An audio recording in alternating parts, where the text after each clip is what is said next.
Bismillahirrahmanirrahim. Assalamualaikum warahmatullahi wabarakatuh. Sahabat-sahabat semua, dimanapun berada, saya doakan semoga di pagi hari ini, di kesempatan kali ini, Allah SWT senantiasa menjaga sahabat-sahabat semua dari segala macam masalah maupun ancaman dari wabah corona. Beberapa hari terakhir ini terkait dengan virus yang lagi wabah saat ini ya, COVID-19. Banyak sekali orang yang mengeluhkan kondisi pikirannya yang tidak stabil, gelisah, bahkan sampai di tahap yang depresi karena begitu menakutkannya virus ini. Apalagi kalau mereka membaca di media sosial, di Facebook, di WhatsApp, berita-berita tentang tragisnya bagaimana akhir kehidupan dari orang-orang yang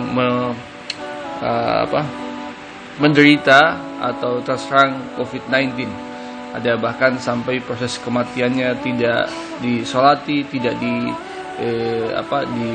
tidak melalui prosesi pemakaman seperti orang yang meninggal seperti penyakit lain. Dan ini memberikan tekanan psikologis yang luar biasa pada diri mereka, sehingga beberapa orang meminta tolong untuk difasilitasi, diberikan terapi untuk keluar dari masalah dan tekanan psikologis ini. Nah, sebenarnya saat ini ada banyak sekali teknik-teknik untuk terapi. Tapi saya ingin sampaikan Bapak Ibu semua, masalah kalau kita sebut dengan kecemasan, ketakutan, kekhawatiran sampai depresi adalah kalau kita ibaratkan seperti bangkai yang ada di rumah kita. Ada dua cara orang untuk menghilangkan bau busuk dari bangkai. Yang pertama adalah ada orang karena bau busuk yang mengganggu, dia keluar dari rumahnya mencari toko untuk membeli parfum, di mana parfum digunakan untuk menyemprot seisi rumahnya, sehingga dari semprotan parfum ini bisa menghilangkan bau busuk dari bangkai tersebut. Pertanyaannya, apakah caranya efektif? Pasti efektif. Saat Anda bisa menyemprotkan parfum ini, maka dengan seketika bau tadi akan hilang. Hanya pertanyaannya, seberapa efektifnya cara ini? Tentu cara ini sangat terbatas efektivitasnya. Di saat dimana parfum ini sudah berkurang berkurang harumnya, maka akan kembali lagi bau bangkai busuk kita akan mulai menguasai rumah Anda, dan Anda harus meluangkan waktu lagi untuk menyemprot. Begitu saja sampai satu waktu, karena mungkin semakin besar banyak dosis parfum yang Anda semprotkan di rumah Anda, boleh jadi kalau tadi awalnya yang membuat Anda tidak nyaman adalah bau bangkai, sekarang perlahan yang membuat Anda tidak nyaman adalah bau parfum yang terlalu menyengat karena dosisnya yang kebanyakan. Maka ada orang menyelesaikan masalah fokus dengan teknik untuk menutupi masalah, tapi tidak membongkar, tidak berusaha membuang masalahnya. Sebab itu, jika ini ingin Anda betul-betul mengeluarkan masalah dalam diri Anda, masalah kecemasan dengan kondisi saat ini, Anda jangan fokus kepada teknik dulu, tapi Anda harus fokus kepada akar masalahnya. Nah, Bapak Ibu semua, apa yang saya sebut dengan akar masalah? Akar masalahnya adalah dari mana asalnya kecemasan itu berada. Memang ada sifatnya kecemasan yang sifatnya masih rasional. Misalnya seseorang takut dengan ular, takut dengan buaya, itu masuk akal. Tapi kadang-kala ketakutan ini tidak masuk akal lagi, irasional, yang kita sebut dengan fobia. Misalkan ada orang takut sekali dengan cicak, takut sekali mungkin dengan kecoa. Ketakutan ini yang secara rasional tidak masuk akal. Nah, ada banyak orang ketika menghadapi kondisi yang seperti saat ini, ketakutannya di level di mana tidak masuk akal lagi, khawatir dan sebagainya. Nah, Bapak Ibu semua, kondisi seperti ini Anda tidak cukup menggunakan teknik saja, tapi Anda harus kembali kepada filosofi dari masalah itu sendiri. Saya ingin menyimpulkan, membuat batasan kenapa sampai kecemasan berlebihan tidak terkontrol sampai ke tahap depresi. Bisa jadi pertama adalah trauma masa lalu yang masih tersimpan di memori pikiran bawah sadar Anda. Ini pun harus bisa diselesaikan tentunya. Pengalaman di masa lalu ini yang melekat di subconscious mind biasa akan mudah terpicu dan muncul lagi kecemasan yang sama. Yang kedua, munculnya kekhawatiran berlebihan, kecemasan, depresi, ini adalah karena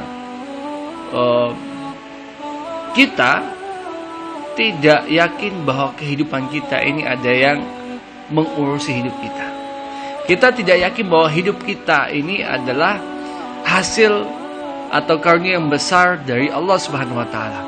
Kehadiran kita di dunia ini bukan karena maunya kita, tapi karena maunya pencipta kita, Allah Subhanahu wa taala, yang sudah menetapkan garis kehidupan kita setiap orang, setiap detik demi detiknya, setiap waktu demi waktunya, sampai tibanya saat kita akan kembali menghadapnya. Dan mati hidupnya seseorang, sakit tidaknya seseorang, semua sudah tercatat dalam catatan yang tidak bisa kita intervensi di Lauhul Mahfuz. Bukan berarti bahwa dengan meyakini ini kita berpasrah saja dan tidak berikhtiar. Tentunya tidak. Tanggung jawab kita sesudah kita yakin bahwa kehidupan kita ada yang ngurusin.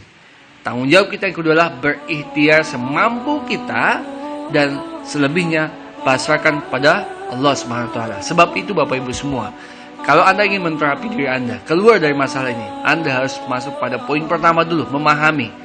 Anda yakin bahwa hidup kita ada yang ngurus. Wabah yang hari ini datang, Allah datangkan itu bukan datang sendiri, tapi Allah yang mendatangkan. Dia akan menemui orang-orang yang sudah Allah tetapkan, bukan maunya virus itu untuk menemuinya. Nah, saat kita melewati proses terapi, Anda bisa lakukan sesi ini. Bapak Ibu semua, Anda ambil posisi yang paling nyaman, tenangkan diri Anda. Lalu yang pertama, Anda harus lepaskan semua label tentang diri Anda, apapun itu. Biasanya semakin banyak label-label yang kita tetapkan pada diri kita, ini semakin memenjarakan kehidupan kita dan akan susah untuk bisa tenang. Misalkan Anda label diri Anda sebagai seseorang punya banyak harta, punya apa semua, yang melekat semuanya pada hati Anda. Nah, teman-teman semua, Bapak Ibu semua, ketika Anda memulai sesi terapi dengan diri Anda, maka yang pertama, tanggalkan semua label itu. Posisikan diri Anda seperti bayi kecil yang pertama hari di dunia, yang gak punya apa-apa dan dia gak bisa apa-apa. Betul-betul posisikan Anda hanya sebagai seorang hamba. Kita hanya seorang hamba saja, ciptaan Allah Subhanahu wa taala. Kita bukan siapa-siapa Bapak Ibu. Kita gak punya apa-apa. Hatta nafas kita, kesehatan kita, nyawa kita itu hanya titipan, yang ketika sang penitip, ketika tuannya datang mengambil, maka tidak ada satupun kekuatan yang bisa menahannya. Pasrahkan hidup kita sepenuhnya kepada sang pencipta, kepada sang pemilik kehidupan ini, Allah Subhanahu wa taala. Ini poin pertama yang harus dilakukan. Yang kedua, yakin bahwa saat Anda berdoa memohon pertolongan, perlindungan, hati Anda harus tenang. Kenapa? Karena Anda meminta perlindungan kepada Zat yang Maha mendengar, Zat yang Maha mengabulkan doa, Zat yang Maha adil, Zat yang Maha melindungi. Yakin Bapak Ibu, jika Anda di titik yakin ini, mestinya saat Anda berdoa di pagi hari, di malam hari, di siang hari, mestinya Anda tenang setelah Anda berdoa.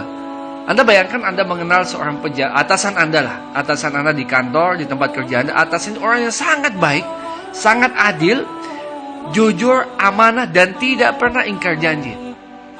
Nah, satu ketika Anda meminta sesuatu kepadanya, atasan mengatakan begini, oke, saya mungkin belum bisa kabulkan hari ini, tapi besok saya akan kabulkan. Dia katakan bahwa besok saya akan kabulkan permintaanmu.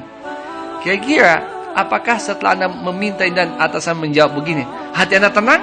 Pasti harus tenang. Kenapa? Dia orang baik dan jujur. Nah, sekarang bayangkan, tempat Anda meminta perlindungan, tempat Anda memohon ini, bukan atasan, bukan manusia, tapi Allah Jalla wa'ala, Allah Azza wa Jalla, Allah yang maha tinggi, yang maha penjaga, yang maha adil, maha mendengarkan. Mestinya hati kita jauh lebih tenang. Sebab itu, pagi hari atau di saat Anda mendengarkan audio ini, luangkan waktu Anda, ambil posisi yang tenang, kemudian pasrahkan hidup Anda sepenuhnya pada Allah SWT. Karena Anda sudah berikhtiar, mungkin sudah melakukan social distancing, menggunakan mungkin APD, menggunakan mungkin cuci tangan dan sebagainya. Saatnya Anda pasrahkan hidup Anda sepenuhnya. Posisikan bahwa apa yang hari ini ada pada diri Anda, termasuk kesehatan Anda, nyawa Anda, jiwa Anda, milik Allah Subhanahu wa taala. Yang kedua, Anda mulai berdoa. Sadar, ya Allah, hanya kepadamu tempat saya meminta. Hanya kepadamu tempat saya meminta perlindungan. Engkau sebaik-baik tempat meminta. Engkau sebaik-baik tempat meminta perlindungan. Ya Rabb, lindungi saya, kasihani saya, jaga saya ya Allah, jaga keluarga saya, jaga sahabat-sahabat saya, jaga guru-guru saya, jaga semua orang yang hari ini mendedikasikan hidupnya untuk melawan sebuah ujian besar yang Engkau turunkan ini. Ya Allah, berikan kelapangan atas hati saya, lapangkan dada saya, tenangkan jiwa saya. Ya Allah, saya tetap sehat, bahkan saya semakin sehat. Di setiap hari saya masih bisa menatap dunia ini. Saya bisa menghirup udara. Saya masih bisa menghirup nafas saya. Ya Allah, jadikan saya semakin sehat. Daya tahan tubuh saya semakin tumbuh, semakin kuat, semakin baik dari waktu ke waktu. Ya Rabb, kepadamu hamba pasrahkan sepenuhnya hidup saya. Kepadamu sepenuhnya hamba bersandar. Ya Rabb, Engkau maha adil, Engkau maha baik, Engkau maha pengasih, Engkau maha penyayang. Allahumma anta rabbi, la ilaha illa anta. Khalaqtani ya Rabb, khalaqtani ya Rabb, khalaqtani ya Rabb. Wa ana abduka, ya Allah, hamba ini adalah ciptaanmu. Hamba adalah bertugas mengabdi kepadamu. Wa ana ala ahdika wa wa'dika mastata'u. Abu'u laka bi ni'matika alayya wa abu'u bi dhanbi faghfirli ya Rabb, faghfirli fa innahu la yaghfiru dhunuba illa anta. Irhamna ya Rabb, irhamna ya arhamar rahimin, irhamna ya arhamar rahimin. Kasihani kami ya Rabb. Allahumma inna nas'aluka khaira hadzal yawm. Allahumma inna nas'aluka khaira hadzal yawm. Ya Rabb, hamba mohon padamu ya Allah, berikan kebaikan pada hari ini. Wa a'udzubika min syarri ma, ya Rabb, saya memohon padamu ya Allah perlindungan dari keburukan hari ini ya Rabb. Bismillahilladzi la yadurru ma'asmihi syai'un fil ardi wa la fis sama' wa huwas samiul alim. Allahumma inni a'udzu bi kalimatillahi tammah min syarri ma khalaq. Ya Rabb, kabulkan doa kami ya Allah. Engkau sebaik-baik tempat berlindung ya Allah. Temani hamba dalam ikhtiar ini ya Allah, dan titip segala keterbatasan hamba ya Allah. Engkau sebaik-baik berlindung ya Allah. Ya Rahman, ya Rahim, kabulkan doa dan permohonan hamba ya Allah. Demikian Bapak Ibu, Anda lakukan sesi ini, InsyaAllah Allah akan jadikan Anda semakin tenang, semakin baik, semakin sehat.